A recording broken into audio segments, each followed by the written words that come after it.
Professional হতে হবে, একজন নামকরা ডাক্তার হতে হবে, কেন এবং কিভাবে? এই দুটো প্রশ্নের উত্তর দিয়ে আমি শেষ করবো ইনশাআল্লাহ।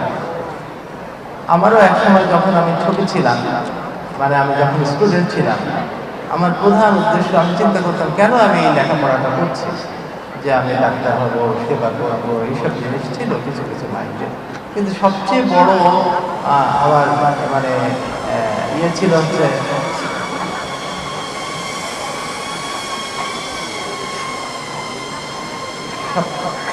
সবচেয়ে বড় আমার লক্ষ্য ছিল আমার মাকে খুশি করা। কারণ কারণ আমার মা অত্যন্ত অত্যন্ত কষ্ট করে আমাদের মানুষ করছিলেন। ফলে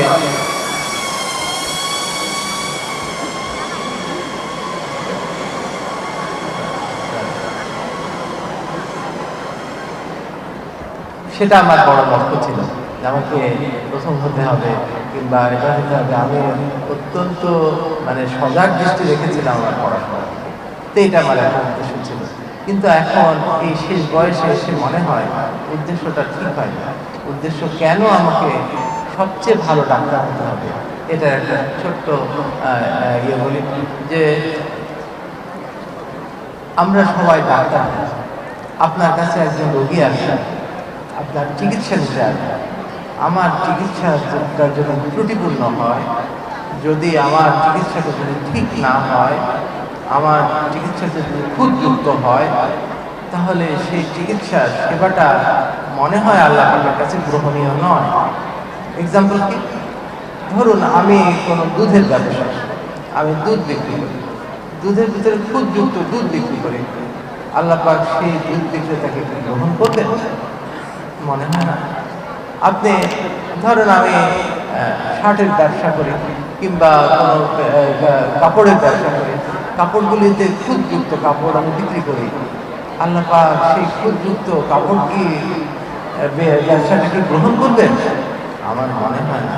কাজেই আমার চিকিৎসাটা সবচেয়ে নিখুঁত যাতে হয়, সেই দিকে সবচেয়ে মানে টার্গেট আমাকে থাকতে হবে। আমরা যখন আপনারা যারা আজকে স্টুডেন্ট হিসেবে ভর্তি হচ্ছে, প্রত্যেকটা জিনিস অত্যন্ত নিখুঁতভাবে পড়ার চেষ্টা করতে হবে। যত নিখুঁতভাবে পড়া সম্ভব তত নিখুঁত করার চেষ্টা করতে হবে। পড়ার প্রত্যেকটা জিনিস, এটা পরীক্ষায় আসবে সেজন্য পড়বো, এটা পরীক্ষা আসবে না সেজন্য পড়বো না, এটা করা যাবে না।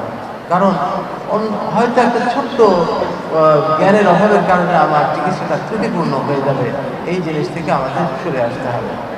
দ্বিতীয় জিনিস হলো আমরা কিভাবে সফল হব, সফল হওয়ার উপায় কি, ক্রাইটেরিয়া কি, আমরা কিভাবে চলবো, কিভাবে করলে আমরা সফল হতে পারবো। আমি যখন স্টুডেন্ট ছিলাম অত কোরআন শরীফ অত পড়তে পারিনি, অল্প স্বল্প পড়েছি। এখন কিছু কিছু শুনে শুনেই আমার জ্ঞান আর কি, আমি অত পড়তে পারি না। আর চিন্তা করে করে আমি চিন্তা করি বেশি আর কি। তো এই বিষয়ে যে কোরআন শরীফের অনেক আয়াত আছে, সে সফল হয়ে গেল, মুমিনরা সফল হয়ে গেল, অমুক সফল হয়ে গেল, তার সঙ্গে কিছু গুণ কিংবা ক্রাইটেরিয়া কিংবা দেয়া থাকে।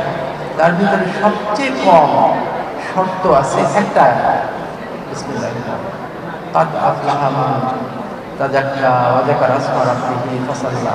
না সরি, এটাতে তিনটা শর্ত আছে, এর থেকেও ছোট আছে, কাদ আফলাহা যাক্কাহা ওয়া কাদ খাফা মান দাসসাহা। এখানে একটা শর্ত দেয়া আছে, সে সফল হয়ে গেল যে নিজেকে পবিত্র করল, যে নিজেকে কলুষিত করল সে ধ্বংস হয়ে গেল। একটা শর্ত, যে নিজেকে পবিত্র করল। আমি অনেক চিন্তা করলাম পবিত্রতার সাথে সফলতার কি সম্পর্ক? আসলে নিগুড় সম্পর্ক, সাংঘাতিক বড় সম্পর্ক। একটা স্টুডেন্ট যদি সে ক্লাস করে, টিচার পড়াচ্ছে, আমি যদি ইনঅ্যাটেন্টিভ থাকি, আমি যদি মোবাইল টিপতে থাকি, আমি যদি পাশের স্টুডেন্টের সাথে গল্প করতে থাকি, মনে হয় আমার মনের পবিত্রতা থাকলো না।